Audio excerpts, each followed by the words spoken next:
What's up? Thank goodness it's Friday. TGIF, something that many of you probably didn't get to enjoy on Friday nights as a kid, but it was incredible. Almost as incredible as if you had the Power Glove, the latest addition to the bunkers here.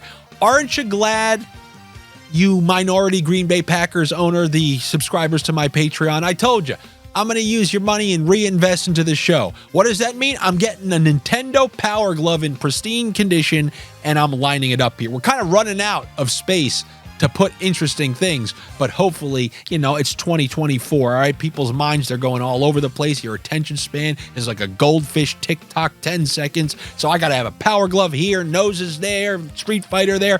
I got to do everything just to keep you in these videos, including screaming in the middle of the night.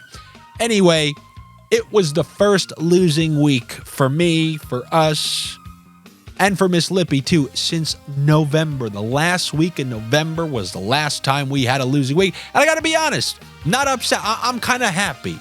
It's been so long. I feel like a young Henry Hill walking out that courtroom. Hey, here he is. And you guys, all the carless folk, are standing out there. Oh, you broke your cherry. You lost. Come on now you know how it feels. Join us. And I'm going, I lost. Like I told you, I'd take it like a man. So this was the first week in 2024 where we ended up on the losing side of things. I got nothing to hide. If we're going to have a losing week, I'm going to say, hey, it was a losing week, but to me, I can't be that depressed when I got the old Power Glove here. And besides, we still got Friday. It could be like a movie that's boring most of the way, and then it's like, wow, what an ending. That one sent us into the weekend. Well, and we got 3 games on our hands tonight. A bunch of teams, every single team on this slate might not end up in the playoffs. Or we may have a few teams that end up in the playoffs depending on how the final 20 games goes for these teams. But the first game brings us to Ottawa, where they got me. They got me / us. And the worst part about it was I was the one who I said right here on this video, you can go back. I'm like, you guys ready for it? You ready for that run where Ottawa impresses everyone and you see their talent and what they're capable of when they care, and they rope you in only to do too little too late and then re-screw you in the end? Well, they did it. The only difference was the other night, whether it was Monday or Tuesday, I actually bought into it. I'm like, you know what? There are so many good players playing well. They got something good going on, and they screwed everyone. That was the final stamp on their season. 0 shots in the third period against Nashville. 0. They were outshot 20-0 in a must-win game to salvage whatever little percentage was left on their season. So that was it for them. Another year. And what do you know? Just when they bail out, who's coming in for one last look? It's Buffalo, who won in Tampa Bay last night. They're coming in for their last scare. Every year with these two, they come in, they show us that. No, wait, can you let me on the boat? Those people in the Titanic up against the cage, and in the end, they never get let up. They're just down there. Yeah, they're down there in the cabin, and they're going down with the ship. Both of those teams aren't making the playoffs. In the first game tonight, we got 2 non-playoff teams. We got the Arizona Coyotes playing the Ottawa Senators. Now, if both of these teams had their players, I could say, hey, this could be meaningless ruckus, right? Ottawa, once again, is out of it. So when you're out of it, you guys know what happens. You play loose, you play free, you score goals. But we're missing Clayton Keller on the Arizona Coyotes. They just played last night. They lost to Toronto. And then even on the Ottawa side, I think they just lost some defensemen. I know Josh Norris, who you guys probably all hate because he didn't get a point the other night, but he is a good player. He's not going to be out there. So I don't know. In this one, I really wanted to go over 6.5, but I'm not going to do it. I'm going to give some player points for this one, but I'll give you some Pizzeria Raw Dog picks for the other games, all right?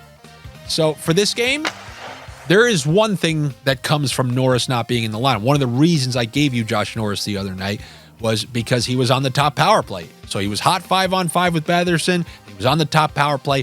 Thought that was good calculated sniff for a point. Didn't end up getting it. Well, you know who took his spot on that top power play?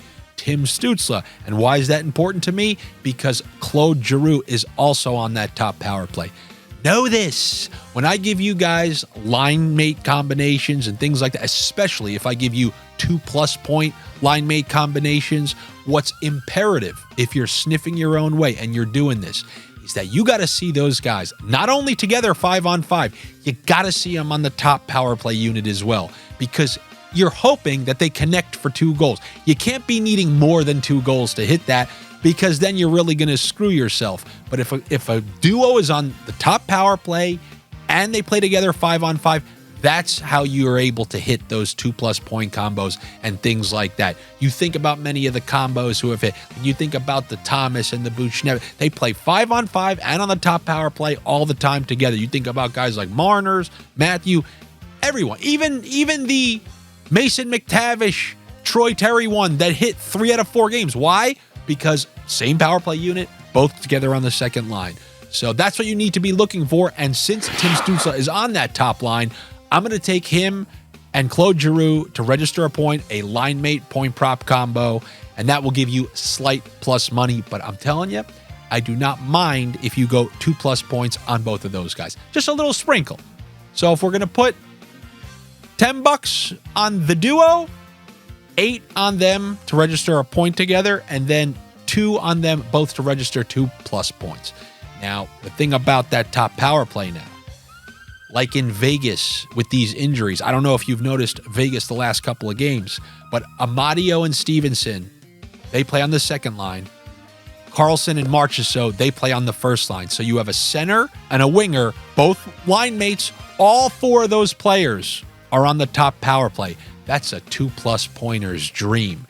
And not only are Giroux and Stützle playing together on the top power play and on a line, but so are Pinto and Tkachuk, who we were able to hit. So there is that Norris injury, and you hope that they keep the top 6 together, but Pinto, Tkachuk, and Tarasenko have been the second line. If you see that they're still together, I will also put a side sprinkle on those 2 line mates to both register a point. And as far as the score goes, I'm going to go with the classic. Both teams to score 2+ in this one, and we're going to combine it with the last Ruckus game, and that will give you plus like 118 or 120. But I will talk about that once we get to the last game. So both teams to score 2+, along with the player point prop combos that I just gave you. And then we can shuffle over to Washington, where they're technically in the wild card race. So this is technically a 4-point game. Philadelphia holds the 3rd spot in the Metro, and that's one of the spots, because it's almost just as close as the last wildcard spot that Washington is going after. So they're facing Philadelphia in their home building. The first thing I'm thinking, when you get teams in a spot like this, you lose to that team in the 3 seed in the Metro. You lose this game, you feel like, well, that's it. We're not making the playoffs. This is your one chance to creep directly towards them. I do not like betting Philadelphia in games like this. So the thing that I am going to take is the under 6.5. Anytime there's a 4-point game and you're in the final 25 games of the year and every last point counts, you want to skew under. Look at most of these games last night. Look at almost all those games. You look at the Dallas, the Winnipeg, look at the Pittsburgh game 2-0. You even look at that Kings game. I think that one even stayed under despite the Kings somewhat running up the score. Maybe that one was a push. So many of those games skewed under. Other than the Islanders, who will just blow any and every lead, blew a 2-goal lead. I mean, then I think they blow a 3-2 lead. So yeah, when it comes to the Islanders, you can always go over and it won't be that bad of a deal. But other than that, so many of these matchups skew under. Not to mention, these teams play more of a low-scoring defensive style. You're talking about Tortorella. You're talking about these Washington Capitals who, they're not trying to go toe-to-toe with anybody and try to outscore them 5-4. So the under 6.5, this one looks good. Does it look too good? I don't care if it looks good or not good or too good. I'm going to go under 6.5. And I really think Washington's going to find a way to win this one by hook or by crook. And lastly, man, if this one ain't Ruckus, that's going to be real disappointing. You got the Anaheim Ducks, a night after putting up 5-6 goals up in San Jose. They're playing the Devils, who just scored 7 goals in San Jose. Now, are the Sharks the reason all these goals are being scored? I don't know, but when it comes to Anaheim at home, we saw Columbus, that game last week. I think it was last Friday or something like that. Was it? It was last Friday, last Saturday, last Thursday? I don't even know. I'm losing track of time. Gregorian screwed up the whole calendar. leap years, global warming, global shifting. I don't know what the hell I'm talking about, but this game, I'm going to go over 6.5. I hope Troy Terry plays in this one because speaking of those line mate point prop combos, I was loving those two. The problem with Anaheim is they have this weird stacked lineup where they have 2 third liners on the first power play with like Strome and I forget who it was. Their power plays and line combos are all mixed up except for McTavish and Troy Terry, which is why I continue to slap them. So if Troy Terry ends up playing, I will take both of those guys for a point once again. You can put those together. 2 points? Like the Seinfeld episode, Paul O'Neill, 2 home runs? No, I'll stick to 1. But on the other side, the other night, once we got those line combos, and I talked about it the next day on the show, we played Timo Meier with Hischier for 2 points, also just to get a point, and that line clicked. They scored a couple separate goals. Now, Hischier kind of got hurt at the end of the game. Let's hope that he's okay, but I want to go back to that line. But before we go this game has ruckus potential over 6.5. Sorry, Pizzeria Raw Dogger. I almost forgot about you. I'm going to go with the over 6.5 in this one. I put the Devils right in that Ottawa category. I know you want to trust them. Look at their last 10, 15. They're supposed to be winning these games. They're supposed to be scoring a lot of goals. They're supposed to be the quote-unquote Devils from last year, who I was never sold on if you watched any of the videos. I called them the roller hockey Devils. What have they been all year? A roller hockey team just trying to skill their way through things. It doesn't work. They never had their car. They temporarily had a car, actually, last year. They had it. Who knows? If Dougie Hamilton was there and maybe it helped shore up the defense, I don't know. But just the way they play, it's not an Andy brand. I'll even take a team who's them of last year. You see what's happening with Vancouver? You think that's a coincidence? The Panthers from 2 years ago, the Devils from last year, the Canucks from this year, they're roller hockey teams. And roller hockey teams ain't going to cut it when it counts. Can the Devils beat Anaheim? Absolutely. Am I going to bet on them to do so? Absolutely not, but I will take the over 6.5 in what may be a potential ruckus game that's going to offer different point prop combos and whatnot. So I'm going to look at Timo Meier once again to register a point. I think he's finally feeling good. You know, it's that time zone. Played in San Jose. Maybe he was never meant to go to New Jersey. Sometimes, like, did you see that thing about, was it Damian Lillard saying, man, I don't like being in Milwaukee. I just got to go home and play video games. Whatever the hell he said. Or when Marshawn Lynch used to be in Buffalo. Maybe that's what it's like for Timo Meier in Jersey. Maybe he's just not a Jersey guy. Maybe he likes sushi or something and he misses that sushi out. I despise sushi, by the way. I really do. Did I ever tell you my scam? Because apparently if you say to a girl, like, oh, you don't like sushi, that's the end. That's the end for you. You can be Charles Manson, but if you like sushi, she's going to give you a chance. You don't like sushi? Oh, you're out. You're out. Forget about the fact that you can be the most reliable person ever. You never do anything wrong. You'll be the best person ever. You don't like sushi? I'm not going out with you. So you want to know my scam that I say to girls about sushi? I say, I like sushi places. So they're like, do you like sushi? I go, I love sushi places. Sushi places. And then when we go to a sushi place, what do I get? Steak teriyaki.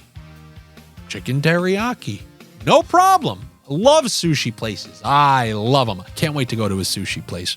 You want to go to a sushi place? Anyway, I got a sushi place for you to go to, and that's the 2+ point prop combo. And later on, Pickin' Corners, I will take you through some 2+ point prop combos for this game. Since many of you don't know how to enter them, I will enter them on Pickin' Corners because, by the way, those prices aren't up yet for that game because the Ducks played late and they didn't update the prices. But I will take the over 6.5 there. And on Pickin' Corners later, I will break down the 2+ point combos that I'll do for that game because I think some of them are going to be available. We also have to see if Hischier's playing. We also have to see if Troy Terry is playing. So that's what I got for you on a Friday. Good luck to you. Better luck to me. Make sure you are subscribed to my YouTube channel. I want to thank everybody who's been making their way over. It's almost up to like 9,500 subscribers. I don't know how any of it works. I'm more of the creative guy. I need to be more of the business guy, but I'm more worried about Power Gloves covering up this boom arm right here. So do me a favor. I do know that it helps. like this video, comment, make sure you're subscribed to this, and click the notifications. I don't put out spam videos. I'm not putting out a bunch of garbage. If I'm putting out a video, it's either this or picking corners or like once every other week. And in the off season, every week I do a comedy pod, and I'm doing it this weekend. I got tons of things to talk. I got more scams. I got a bunch of stuff. I'm going to talk about that Love is Blind scam show that they got on Netflix.